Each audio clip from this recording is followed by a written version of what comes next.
Hey guys, just going to do a quick review for the event this weekend, the Climbing the Ladder for Our Breast Friends, in support of the Carolina Breast Friends Association competition this weekend. We're going to go everything from your check-in times, opening ceremony, our sponsors, food, and as well as a gear list, and then we'll follow up this video with kind of a description of all the workouts and different events and kind of how that's going to work. First thing you need to know is that athlete check-in begins at 7 a.m. sharp. Right, from 7 a.m. to about 7:30, 7:45, all athletes are required to be here for check-in, get your athlete number, get your heat assignments, all that. National anthem and opening ceremony will begin at 7:45 a.m. sharp. All right, we're going to talk about the overall things of the day, requirements for the movements, as well as your athlete warm-up area and stuff like that. The first bar will get off the ground at 8 a.m. on the dot. If you've ever done a competition with me before, you know that our stuff runs really on time, and we want to be able to get out of here in the mid-afternoon. We don't want this to run all day. I want you guys to be able to come in, have a real good time, have a blast, support a great charity and a great cause, and then be able to go out and still have the rest of the day with you. So once again, the clean ladder, the first heat begins at 8 a.m. sharp, right, and then we'll go out through the day. We plan to be done right around early to mid-afternoon at the latest. As far as gear for the deadlift, clean, and shuttle run, no straps for the barbells, no lifting suits, belts are okay, wrist wraps okay, mouth guards are okay. I believe that covers all of it. If you have any questions as far as gear goes, shoot us an email. Knee sleeves are fine, anything like that. Food for the event, we will have a food truck here called the Cow and the Pig, which couldn't sound more delicious or amazing. So they will be here on site for the day of the event, as well as some of the local news crews and some vendors for kind of our vendor village. Everything will be done inside, so there's no reason to bring pop-up tents. You can if you want to, but we have plenty of room for everyone to set up chairs and stuff like that inside the facility. We'll have bathrooms and everything of that sort. All right, coming up next will be all the WOD descriptions and movement descriptions. And if you have any questions, please respond to our emails. The first event is going to be a clean ladder. The second event will be a shuttle run, and the third event will be a deadlift ladder. These ladders are a little bit different than we've done in the past. Instead of a one continuous line of bars that never ends, right, it'll be in waves. All right, it's going to start with 10 bars, then it'll go to a little bit less bars, then it'll go to 5 bars. The time you have to make each lift actually will increase the deeper you get into the weights. So the first wave of bars, you'll may have to make the lift every 30 seconds on the 30 seconds. And the second wave and on will be every minute on the minute. So you get rewarded for getting heavier. Right? For females, the weight will start at 55 pounds and will go up by 10 pounds till 145. At 145 pounds, there will be a big pause. We'll reset the weights. We'll then start at 155. We'll go from 155 to 200. Have a big pause again, reset the weights, and we'll go from 205 to 225. If any females can go over 225, we'll reset and allow them to keep going. Right, same thing we're going to do with the males. There is no beating the ladder in this competition. It is a never-ending ladder. So as long as you can go, the weight keeps getting heavier. Like I said, you'll rotate every 30 seconds from 55 to 145, and every 60 seconds from 155 on. All right, for the male bars, we're going to start at 95 pounds, and the end is wherever you fail out.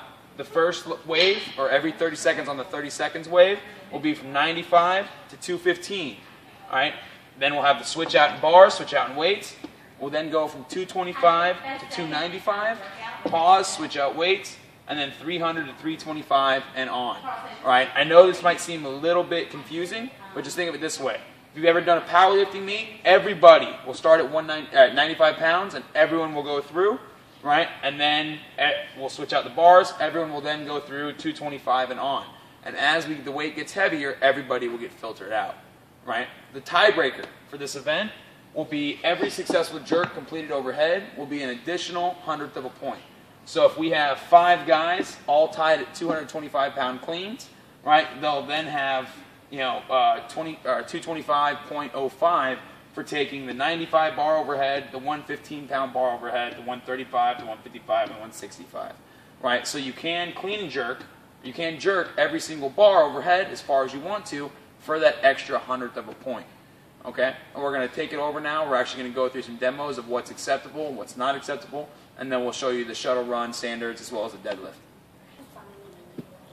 Alright guys, we're going to show you the different acceptable standards for the clean and the jerks. We're going to go through all the cleans first, then we'll go through the jerk standards. The first one we're going to look at is the hang power clean. Alright, you can deadlift the bar up and power clean it from the waist. Good. Back down. Next, second one is a hang squat clean. Deadlift the bar up and hang squat clean or hang full clean. Alright. Then you can power clean from the floor, which is one fluid motion to the shoulder and a quarter squat. Or you can squat clean from the floor or full clean from the floor. A little bit less common, but also just as acceptable, is a split clean.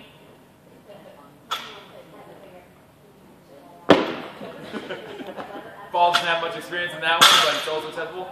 What's not acceptable is a continental clean. All right, no. You want to demo? I'm not even going to demo. Okay, I'm not going to demo that one. And then shoulder to overhead. All right, so once you clean the bar overhead, remember this is for an extra 100th of a point at each bar. All right, you don't have to jerk it, but it is a tiebreaker if you are tied with somebody at a different weight. All right, first one's just a regular shoulder press. Not recommended. Push press. Push jerk. And split jerk. What's also accepted is a squat jerk if anybody's out there is looking for it. Paul's not going to demo that one either. Alright, what we are looking for on the jerks though is you must be in control overhead. Alright, notice the knees, hips, shoulders, and arms are all locked out. What we don't want to see is knees bent or soft elbows. Or if you're walking around with it, right? You must be in control and the bar must be stabilized before you bring it down. Okay? At the end of your rotation, we'll say 3, 2, 1, rotate. You'll move to your next bar, and you will have the prescribed time in order to make the next lift. All right? We're now going to go over the shuttle run.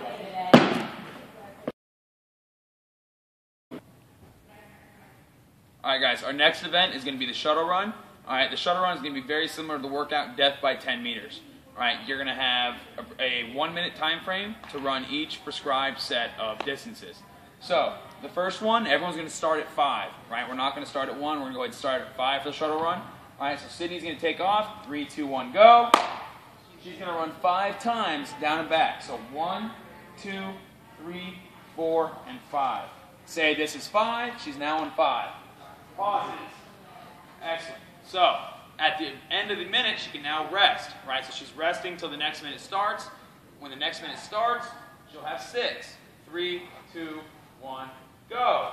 1, 2, 3, 4, 5, 6. She runs one more. Boom. All right, and she finishes 6. She now can rest to the end of the minute, however much time she has, and at the rotate signal, boom. She'll now have 7, and she'll continue. Right? The tiebreaker for this workout is how many you get into your failed set. So if Sydney only got, say, she finished her 6th one, but she only got 5 on this, her score is 6 plus 5. Right? That is a tiebreaker for this workout. So every single trip to the other side counts towards your score.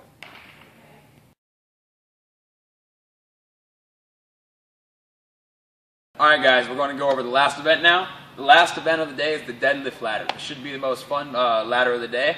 It should be pretty exciting to see how heavy some of the females and some of the males can get. The female weights will start at 85 pounds and will run through, as high as 325 or 350 pounds, even if we need to go that high. We can take it as far as 400 if we have any females that show up that can lift that. The male weights will start at 155 and will go as high as 600 or over. Right? Very similar to the clean ladder. Right? The first wave, right, from 85 pounds to 225 for females, and from 155 to 305 for males, is going to be every 30 seconds, right? So you have 20 seconds to make your lift, 10 seconds of transition, and repeat all the way through that wave. From there on, from 235 up for females, and from 315 up for males, it'll be every 60 seconds. So you have 50 seconds to make your lift, 10 seconds to rotate, and repeat. The tiebreaker for the deadlift WOD will be over the bar burpees. So if you fail at the 405 bar for males, right, you can then have the remainder of that 50 seconds to perform as many burpees as possible over the bar. Chest touches the bar on both sides. We don't care if you jump, step, back flip, front flip, don't care how you get over the bar. chest touches on both sides of the barbell. Don't have to open up, nothing like that. You get 1/100th of an extra point after each one, so your score will be your last successful completed bar, so in this case, the 395.10, say if you get 10 bar-facing burpees. All right, we're going to show some demos of what we want as far as the bar-facing burpees, as well as a deadlift, and what is not acceptable for this weekend. Go. All right, guys, we're going to go over some of the deadlifts that we are looking for and not looking for this weekend. You can use a clean grip with a hook grip, pronation, up and over. You can use a split grip. All right. No sumo deadlifts this weekend. Paul, show me a sumo deadlift. All right. Just for this weekend, just for the sake of the competition, no sumo deadlifts. I'm not ragging on any power lifters. All right. We're just talking about what we're looking for this weekend. All right. What is not acceptable is if the bar stops progress upward or starts coming down in any way, shape, or form, the rep stops.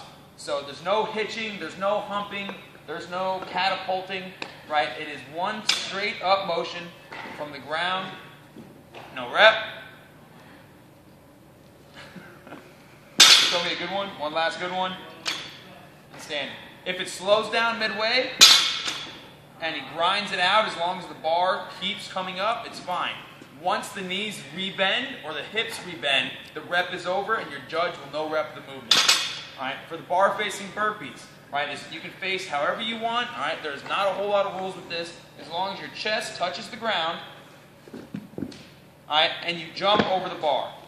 You can also step over the bar. So his chest touches, and you can step over. We don't care how you get over the bar. Just please don't hit your face on it or do something silly. Right? Once again, I don't care if you face towards the bar and walk over. Don't care how it's done, as long as you're moving.